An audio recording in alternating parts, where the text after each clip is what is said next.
नशीब ते कृष्ण हरे हरे हरे राम राम राम हरे हरे हरे कृष्ण कृष्ण कृष्ण हरे हरे पुंडरीक वरदहरि विठ्ठल श्री ज्ञानदेव तुकाराम पंढरीनाथ भगवान की जय माऊली ज्ञानेश्वर महाराज की जय जगद्गुरु संत तुकाराम महाराज की जय वैकुंठवासी सद्गुरु मुक्ताई महाराज की जय श्री सद्गुरु जोगम महाराज की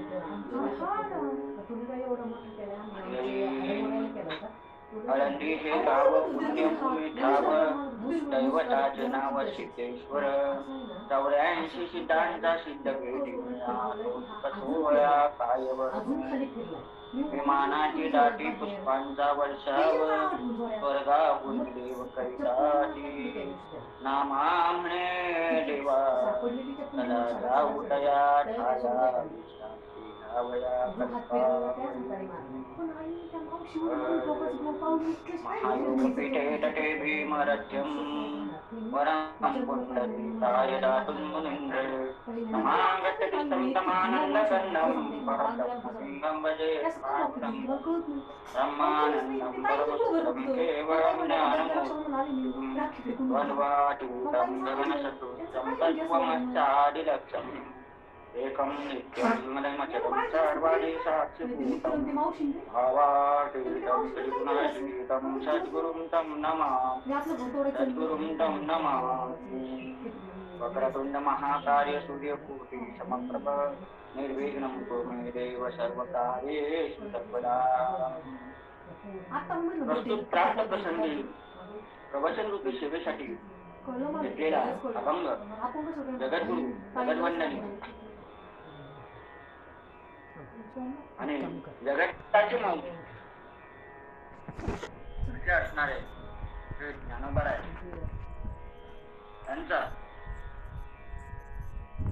त्यांची सर्व चरित्र मानस किंवा जीवनचरित्र वर्णन करणारा अभंग मी आपल्या सेवेसाठी घेतलेला आहे. परंतु हा अभंग कोणाचा आहे? नामदेवरायांचा अभंग. नामदेवराय काय म्हणतात या अभंगामध्ये? तर आळंदी हे गाव पुण्यभूमी ठाव दैवताचे नाव सिद्धेश्वर. आळंदी गावासारखं पुण्यस्मरण असलेला गाव कोणताच नाही. मग तिथे दैवत कोणतं आहे? सिद्धेश्वर नावाचं दैवत आहे. हे नाथ संप्रदायातील काही लोकांना माहिती होतं आणि त्या भेटीसाठी जात असता ही आख्यायिका घडण केली. म्हणून 84 सिद्धांचा सिद्ध भेटी मिळा. तर काय तिथे सिद्धांमध्ये सिद्ध असलेला सिद्धेश्वर नावाचं एक लिंग म्हणजे एक श्री स्वयंभू शंकराचं स्थान तिथे आहे. आणि तो सुख सोहळा काय वर्णावा तिथे सुख सोहळा वर्णन करता पण येणार नाही. एवढा सुख सोहळा अलभ्यला आहे. आणि तिथे विमानाची दाटी पुष्पांचा वर्षाव स्वर्गाहून देव करतात. सर्व स्वर्गाहून देव पुष्पांचा वर्षाव करतात. कुठे? या सिद्ध भेटी, या बेटावरती. आणि तिथे काय म्हणतात? नामा म्हणे देवा चला जाऊ तया ठाया विश्रांती कल्पावरती. या कल्पावरती विश्रांती घेण्यासाठी आपण नामदेवराय म्हणतात आपण जाऊया तिथे. हा साधा आणि सोपा सरळ सुवास अभंगाचा. आणि वाचात तुम्हाला पडून सर्वांना सर्व महाजनांच्या पहिल्यांदा चरणावरती नतमस्तक होतो. प्रथमतः ज्योतिताईंना वंदन करतो. कारण आज भगिनीप्रमाणे आहेत, परंतु काही काळाच्या ओघाने परत माझी अशी वडागण झाली होती की इकडे घराचं काम पण चालू होतं आणि या सर्व कामामध्ये मग्न असताना काळ कार्यक्रम पण अहोरात्र चालू होते. आणि ह्या कार्यक्रमांच्या वाढत्या प्रसारामधून मला लिंक वरती पण जॉईन होता येत नव्हतं. एवढंच नव्हे तर मला दादांच्या लग्न सोहळ्याला सुद्धा यायला नाही मिळालं. त्याबद्दल दिलगिरी व्यक्त करतो आणि माझ्या कार्यक्रमाला सुरुवात करतो. रामकृष्ण सर्वांना जय हरी. प्रथमतः सर्व संत महाजनांच्या चरणावरती नतमस्तक होतो. मस्तक हे पायावरी, मस्तक हे पायावरी, या वारकरी संतांच्या, या वारकरी संतांच्या. सर्व संत सज्जनांच्या चरणावरती नतमस्तक होतो आणि सुरुवात करतो. आळंदी हे गाव पुण्यभूमी ठाव. या गावामध्ये एक पवित्र भूमी आळंदी. या आळंदी गावामध्ये विठ्ठलपंत या नावाचे एक सज्जन त्या बेटावरती आले. आणि त्या बेटावरती आले असता त्यांना एक दोस्त तिथे बेटावरती ते विश्रांती घेण्यासाठी बसले. विश्रांती घेत असता असता त्यांना एक डुलकी लागली आणि त्या डुलकीमध्ये दृष्टांत झाला. ते सिद्धनाथांचा दृष्टांत झाला की विठ्ठलपंत,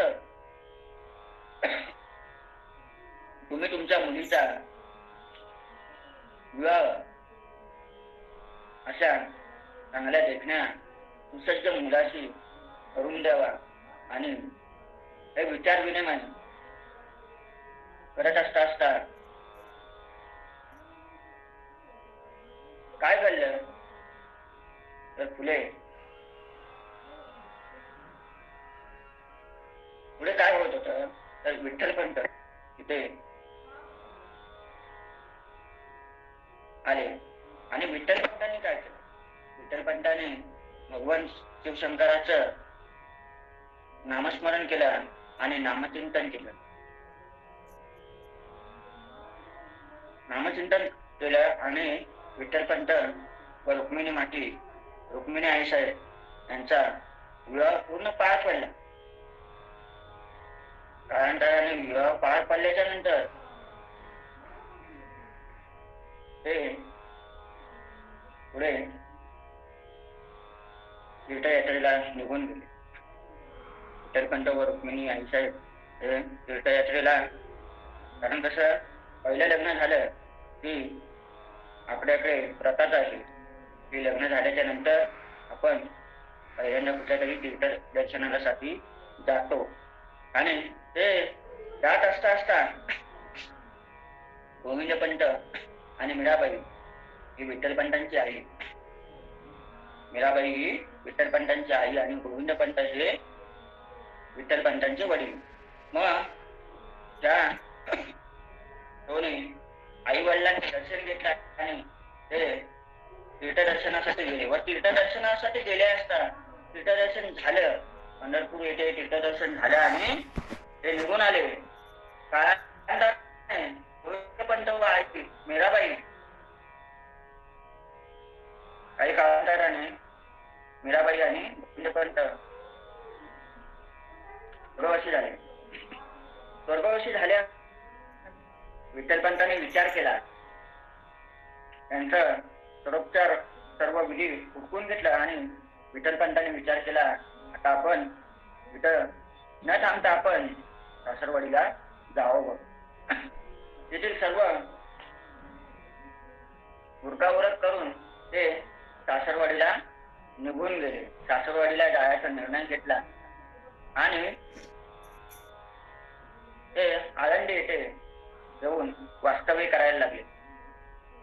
वास्तव्य करत असता त्यांचा एकच ध्यास होता,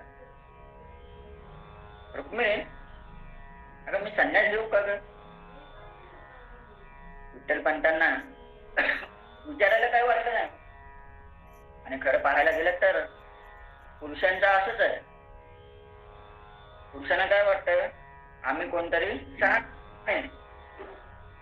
पण पण पाठीमागे महिलांना किंवा मातामाऊलींना किती उपदेश असतात हे त्यांनाच माहिती असतं. आणि खरोखर एक म्हणा पुरुषाने महिला ठेवावं का, तर महिलेच्या पाठीमागे किंवा आपल्या आईच्या मागे किंवा बहिणीच्या मागे किंवा भाऊजाईच्या मागे कोणाच्याही मागे किती व्याप असतो तो प्रत्येकाला कळतो.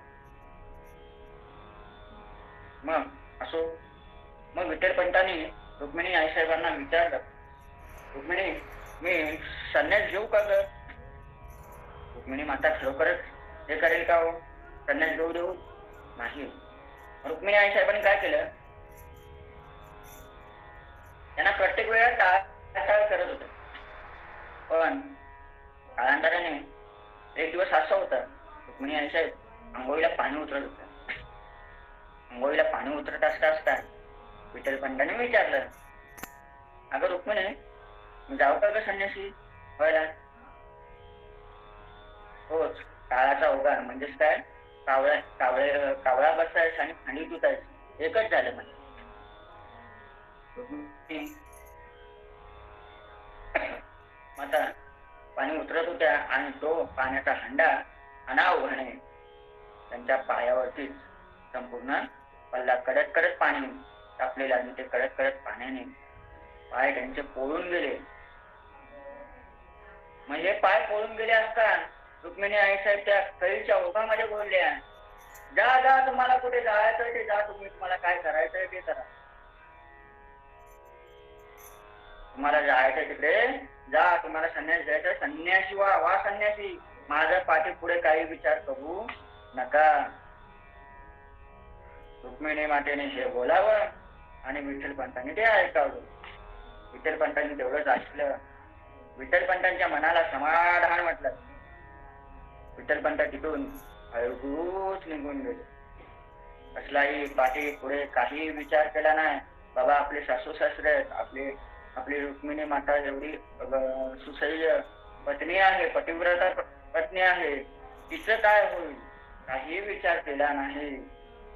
परंतु मला सांगा माय माऊल्यांनो, आजही आपण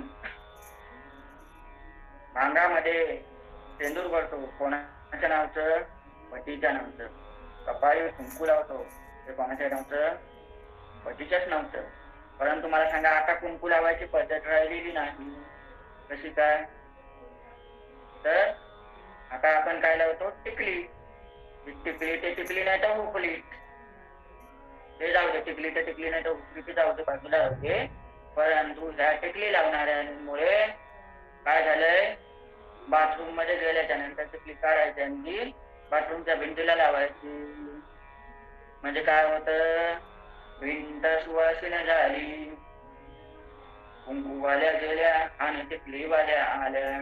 बाथरूम मधल्या साऱ्या भिंती आता सुवासिनी झाल्या. माऊली अगं हे योग्य नाही. कुंकुवामध्ये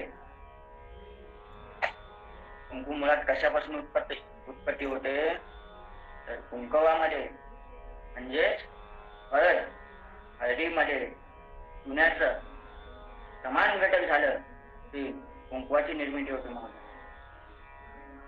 मग काय, तर ज्या वेळेला आपला हा त्रिवेणी संगम नाकामधून एका डाव्या नागपुडीतून आपण श्वास घेतो आणि उजव्या नागपुडीतून सोडतो, याला काय होतं, त्रिवेणी संगम होतो. त्या त्रिवेणी संगमावरती जर कुंकू लावलेला असेल, स्त्रीच्या कपाळी आणि पुरुषांच्या कपाळी गोपीचंदनाचा तिळा जर असेल, तर साक्षात्काराने आणि अनावघाने आपल्याला होणारे कोणतेही आजार बाजूला होतात. कोणत्याही शारीरिक दृष्ट्या आजार होणारे असतात ते बाजूला होतात आणि ते आजार होत नाहीत. माऊली हे माझं मत नाही, माऊली हे जगद्गुरु नामदेवराय सांगतायत अभंगामध्ये. मग रुक्मिणी मातेने हातामध्ये हिरव्या बांगड्या घातलेल्या, तर कोणाच्या? पतीच्याच नामच्या. परंतु पायामध्ये जोडवी, पायामध्ये पैंजण सर्व घालतो ते पतीच्या नावचे घालतात. मग मला सांगा, त्या पतीच्या नावचे जर घातलेले असेल, शस्त्र अलंकार मातासाहेब भरलेले असतील तर त्यांचं आयुष्य जीवन व्यतीत कोणासाठी करतात? त्या विठ्ठलपंतासाठीच करतात ना. परंतु अनायोगाने विठ्ठलपंत संन्यासी झाले आणि ते रुक्मिणी मातेच्या मनात सारखं रटमटत होतं की बाबा आता काय करायचं, पुढे काहीच करू शकत नाही, काय होणार, काहीच होऊ शकत नाही. रुक्मिणी माता तरी सुद्धा डगमगले नाही. आई वडिलांची सेवा करत असता त्या सिद्धेश्वराच्या दर्शनाला जायच्या आणि सिद्धेश्वरावरती संपूर्ण त्याने हे सोडलेलं होतं की बाबा रे सिद्धेश्वरा, तूच माझा तारणहार, तूच माझा मारणहार. परंतु अनायोगाने एक दिवस काय झालं, संन्यासी बाबा सर्व तीर्थयात्रेसाठी निघाले. तीर्थयात्रा कुठली?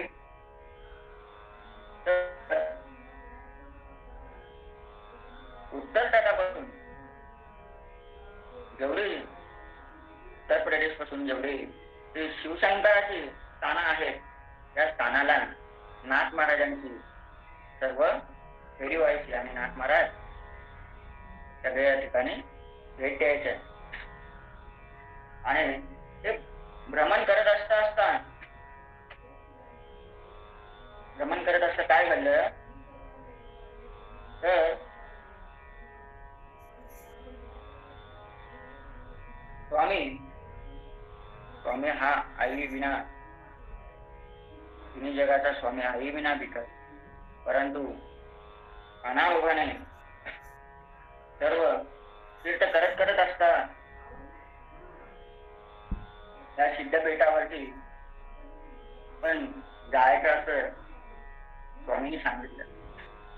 स्वामींचं नाव काय तर रामदास स्वामी. रामदास स्वामींनी सांगितलं त्यावेळेला कोणाच्याच काही मनात वाळ सुटली नाही. परंतु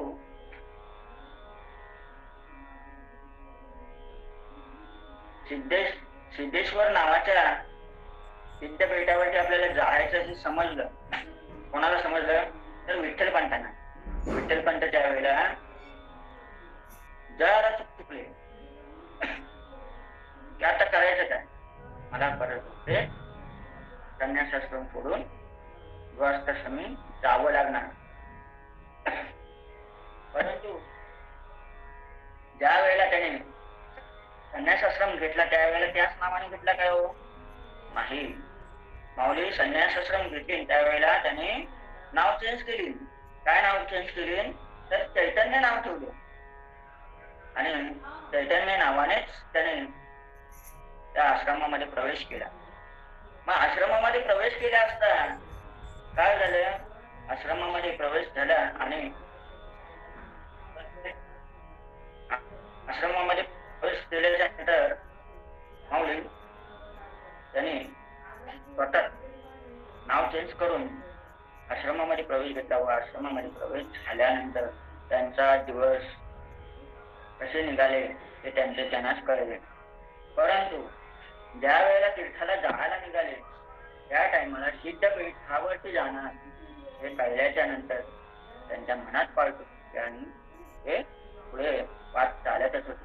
परंतु सिद्धपीठावरती येऊन पोचले, सिद्धपीठावरती विश्रांतीसाठी बसले.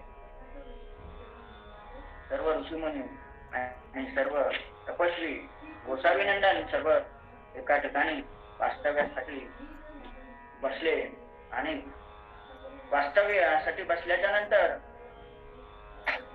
लगबगीने रुक्मिणी आईसाहेब त्या बेटावरती सिद्धेश्वराच्या पारावरती येऊन सिद्धेश्वराला पाणी घालून त्या पिंपळाला फेऱ्या घालत होत्या.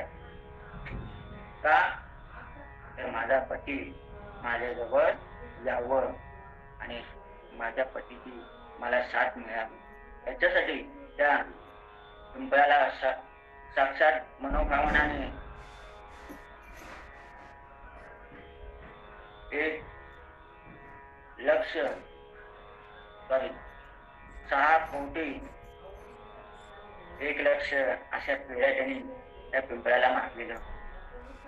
आणि त्या पिंपळाला फेऱ्या मारलेल्याचं दायित्व आणि पतीचं अस्तित्व त्यांना मिळावं यासाठी त्यांना रामानंद स्वामींनी त्यांना आशीर्वाद दिला की सौभाग्यवती भव. आता मला सांगा, सर्व अलंकारातून महिलेला आशीर्वाद कसा देणार? सौभाग्यवती भव देणार ना.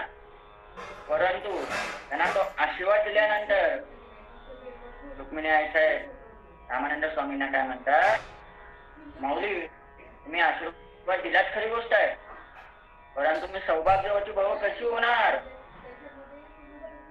कारण त्यांना ज्या वेळेला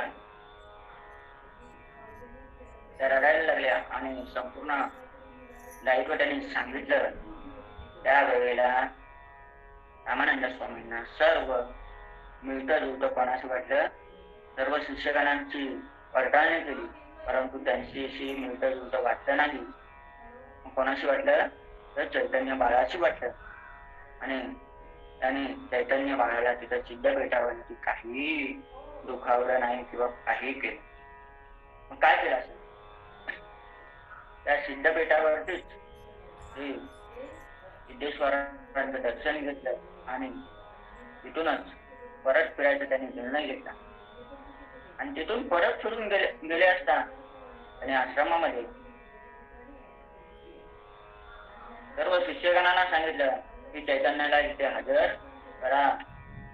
चैतन्य स्वामी इथे हजर व्हायला तयार नाही. काय करणार? चैतन्य स्वामींना सर्व शिक्षकांनी बोलावून घेतलं आणि चैतन्य स्वामी यायला तयार नाही.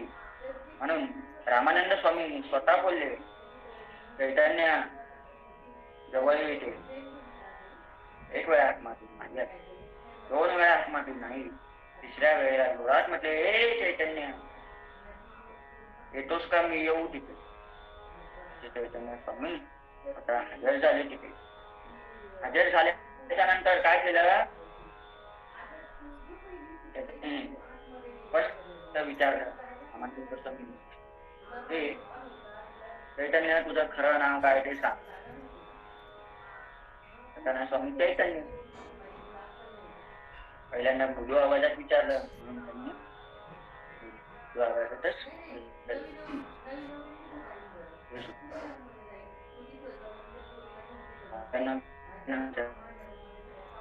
चैतन्यच ना जोरात आवाजात विचारलं, चैतन्य तुझं खरं नाव काय? त्या वेळेला कबूल केलं की माऊली माझं नाव विठ्ठल पंत.